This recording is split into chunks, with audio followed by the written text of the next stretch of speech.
Polvo y miseria, bienvenido hoy. Aquí estamos con los ruidos de la ciudad. Hoy para hablar de no es nada nuevo y estamos viendo que hay una enorme colección de doctrinas mainstream, principales, populares, es donde podemos ver algo en común de que toda la división de esas doctrinas de donde el hijo es menor que el padre. Podemos ver en la doctrina de testigo de Jehová. Podemos ver en la Biblia Kodosh. Podemos ver esto en la espiritualidad, mente de Cristo, que todos somos Cristo. Podemos ver una separación o una división también donde está mal entendido en la Trinidad, donde tenemos los tres. Más otra vez, digamos, el mismo punto de, podemos entender los ministerios, mas al final tenemos que entender Dios como uno. Y la más, no es tanto el Espíritu de Dios y Dios Padre, es la cuestión del Hijo. El Hijo es el Padre, es el mismo como en Juan 1:1, que el Verbo, que es Dios, se convirtió, porque también hay versiones donde cambian que era un Dios, ¿no? O es Dios. Y a dónde llegamos en nuestra relación personal cuando hay división, porque ¿dónde estamos? ¿Con uno o estamos en varias? Y ahí empieza a perder la fuerza y el poder de estar en conexión con uno, un Dios, que el judío, tú entiendes porque tu pasado, de donde entendía Dios como uno. Definitivo, Ernie, estamos hablando de la doctrina más peligrosa que puede existir, que ha existido, porque esto que hoy vemos en los testigos de Jehová y en la Biblia Kadosh y otras traducciones es lo mismo que desde el primer siglo con el nombre de arrianismo: hacer menor al hijo que el padre, y con eso separarlos, dividirlos. Mas, por ejemplo, Yeshua, hay un versículo donde dice que soy menor que el padre. Así es, el versículo es Juan 14:28. Es ahí donde Yeshua dice, literalmente, así se lee: el hijo es menor que el padre, o el padre es mayor que yo. Ahora, no vamos a juzgar la Biblia por un versículo, ni vamos a andar descontextualizando. Efectivamente, la unidad divina está presente desde el libro de Génesis hasta Apocalipsis. O sea, no hay manera de ver dos seres o tres seres distintos conformando la divinidad, sino un solo Dios manifestado en tres ministerios, o en tres expresiones, si se quiere: la del Padre, la del Hijo y del Espíritu Santo. Sin embargo, siempre guardando la unidad divina, como los muchos versículos de la Biblia nos lo enseña. Juan 1:1, Juan 3:13, Juan 10:30. Sí, 3:13, lo que bajó de lo alto. Así es. Nadie bajó del cielo sino el Hijo del Hombre que está en el cielo, ¿no? O sea, algo increíble. Pero bueno, eso nada más hablando del Nuevo Testamento. Pero la unidad divina está clarísima desde el principio en el Antiguo Testamento. Isaías 9:6, hay muchos versículos. No es el caso atiborrar de versículos, aunque podemos ponerlos ya cuando con la ayuda editemos. Entonces, es gravísimo hacer menor al hijo y leer literalmente Juan 14:28 y no entender que cuando Yeshua dijo esas palabras no se estaba refiriendo a que el hijo es menor en deidad o en divinidad que el padre, sino que cuando dijo esas palabras fue cuando Yeshua, el Mesías, estando en tierra, porque se había despojado de sí mismo, de acuerdo a Filipenses 2, limitado por un cuerpo temporal. También de acuerdo al Salmo 8, en ningún momento él dijo el hijo es menor que el padre o el padre es mayor que el hijo, como diciendo mi Padre es mayor que yo en divinidad. No, el principio es fundamental. Primera de Timoteo 3:16, indiscutiblemente grande es el misterio de la piedad. Dios fue manifestado en carne. El Mesías. O sea, el Mesías es Dios. Y Yeshua es Dios, y es el Padre, y es el Hijo, y es el Espíritu Santo, y no por eso son 3 ni 2, sino 1. Unigénito. Él es el Hijo unigénito. Ya tenemos una cápsula que explica por qué, o qué quiere decir más bien el término único, unigénito. Pero ahorita es hablar de que en ningún momento Yeshua, en Juan 14:28, quiso decir que el Padre es mayor que el Hijo en divinidad o en deidad, porque la revelación nos dice que es un solo Dios manifestado en 3 ministerios y son el mismo, es uno. Y yo entiendo del lado de el Cordero, el sacrificio, él que tenía que arreglar, que explicó futuro, esta profecía en Génesis 3:15, que vemos Dios que creó, el Creador, que ponga las reglas, y ya para resolverlo él mandó otro, porque el mismo juez, cuando entendemos las palabras de Yeshua, y si vemos en la luz separado y menor, se quita el poder, y tienes que orar en esta y verlo por revelación, que el Espíritu abre, que si separamos perdemos el valor y el poder que es el Cordero, Dios tomando Él mismo, Él que creó todo esto, Él el Verbo, Él Dios muriendo en la cruz. Ahí ves el perdón del mismo, no mandando otro, el menor.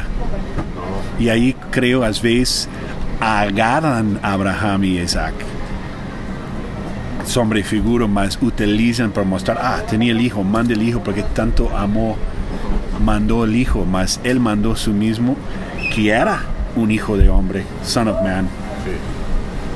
Sí. Y hizo en una forma limitada, más también no sé la palabra en español, omnipresence, omnipotent, todo la que es Dios que podría, como ese versículo de Juan 3, que bajó, también está.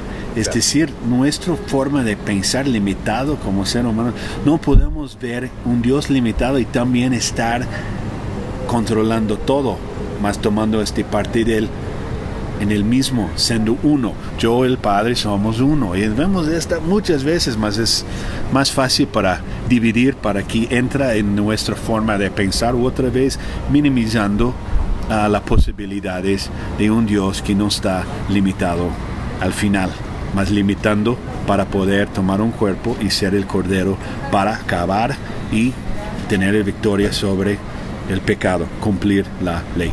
Así es, se necesitaba la sangre de un justo, y al no haber ni un justo, pues se presentó el Cordero de Dios, Dios manifestado en carne, el Verbo hecho carne, para derramar la sangre propicia y adecuada para poner fin a la condenación que por causa de la ley había sobre nosotros. Y también es importante mencionar que los judíos jamás creerían, si se les presenta a la divinidad como un compuesto de 2 o de 3, o sea, es algo ridículo y absurdo. Yo vengo de ese caso, o sea, cuando yo entendí por revelación que no se trataba de alguien menor al Padre, sino el mismo Padre manifestado en carne, ahí entendí todo. Y efectivamente, como tú dices, minimizar al Hijo, hacerlo menor que el Padre, por el error tremendo de leer Juan 14:28 de forma literal, quita el poder, ya no hay poder. O sea, una persona que cree que Yeshua es menor, no tiene el poder del Espíritu Santo en él, ni siquiera tiene el Espíritu Santo. Y la prueba más fehaciente son los testigos de Russell, a los cuales no se les ve el poder en lo más mínimo. Se les ven otras cosas, pero poder del Espíritu, no. Y yo he conocido personalmente muchos de ellos. Pero ahora también en estas traducciones que están surgiendo, como esta de la que hablamos, Kadosh Israelita Mesiánica, que apareció en las redes en el 2003, está jalando a la confusión a muchos y a muchas. Y pues hemos estado viendo eso toda la semana. Gravísimo, gravísimo hacer menor al Hijo que el Padre, por la errónea lectura de Juan 14:28. De hecho, hay muchos más versículos a favor de que Dios es uno, a los versículos, a los posibles versículos como este de Juan 14:28, cuando en realidad están leyendo literalmente y no tienen una visión por revelación clara de lo que es, ni del Antiguo Testamento conocen. Y cuando Yeshua llegó y habló en el templo las palabras de Isaías, y hoy en tu frente está cumplido esta. Así es, Isaías 61 cumplió esa profecía. Entonces, te digo, o sea, no acabaríamos de citar versículos, y lo hicimos y lo estamos haciendo, pero ni aún así nosotros somos capaces de convencer a alguien, porque el único que tiene esa facultad y poder es el Espíritu Santo, Yeshua. Entonces, pues, tienen que realmente, pues, primero abominar esta doctrina de miseria, porque es gravísima, es gravísima. Eso es hablar en contra del Hijo de Dios, justamente. Y cada vez que alguien hace al Hijo menor que el Padre, está ofendiendo al Padre. Así es de que aguas. Pobre miseria. Y además otra cosa, como lo hablábamos, ¿por qué entonces Yeshua dijo todo lo que pidieres en mi nombre? ¿Por qué en el nombre de Yeshua y no en el nombre del Padre? Pues tú lo puedes contestar. No, ese es... El nombre de Yeshua es el nombre del Padre. Sencillo. No hay Yeshua y el nombre del Padre. Padre no es nombre, de hecho. Dicen que Yahweh. Claro. O Jehová, los testigos de Jehová. Porque están dividiendo, están separando. Y por lo mismo, pues, no hay poder. Sí, tenemos que ver el manifestado en carne, y el mismo, cuando estaba aquí, estaba en el cielo, que habla el versículo en Juan, de él que bajó del cielo. Para mí, sí, es el que está arriba, es el Padre, es el mismo, sí, Juan 3:13. Y nada más, o sea, Isaías 9:6 es contundente, pero hay muchos más versículos, en Isaías 40, en Zacarías. Bueno, de veras, increíble, increíble, en Miqueas 5, increíble que verdaderamente sigan creyendo que el Hijo es menor que el Padre. Toda la gloria es para el Hijo, porque el Padre, el Hijo y el Espíritu Santo uno es, y el que vino a reconciliar todo es el Hijo, siendo el Hijo la expresión visible y tangible del Padre. Colosenses 1:15 al 20. Pobre miseria. Sí, Ernie, entonces pues vamos a poner muchos versículos, pero de entrada nos gustaría leer este que se encuentra en Colosenses capítulo 1, versículos 15 al 20. Hablando de Yeshua, dice: Él es la imagen del Dios invisible, el primogénito de toda la creación. En Él fue creado todo lo que hay en los cielos y en la tierra, todo lo visible y lo invisible, tronos, poderes, principados o autoridades. Todo fue creado por medio de Él y para Él, o sea, Él es el creador. Él es además la cabeza del cuerpo, que es la iglesia. Él es el principio, el primogénito de entre los muertos, aunque cuando dice aquí Él es el principio, no quiere decir que tuvo un principio. Para tener la preeminencia en todo, porque al Padre le agradó que en Él habitara toda plenitud de la deidad, obviamente, y por medio de Él reconciliar consigo todas las cosas, tanto las que están en la tierra como las que están en los cielos, haciendo la paz mediante la sangre de la cruz. Ok, y por último le doy lectura a Filipenses 2, del 6 al 11. Esta traducción es la NBI. Dice: quien siendo por naturaleza Dios, no consideró el ser igual a Dios como algo a que aferrarse, por el contrario, se humilló, se rebajó voluntariamente tomando la naturaleza de siervo humana y haciéndose semejante a los seres humanos, y al manifestarse como ser humano se humilló a sí mismo y se hizo obediente hasta la muerte, y muerte de cruz. Okay. Entonces, El que tenga oídos que oiga.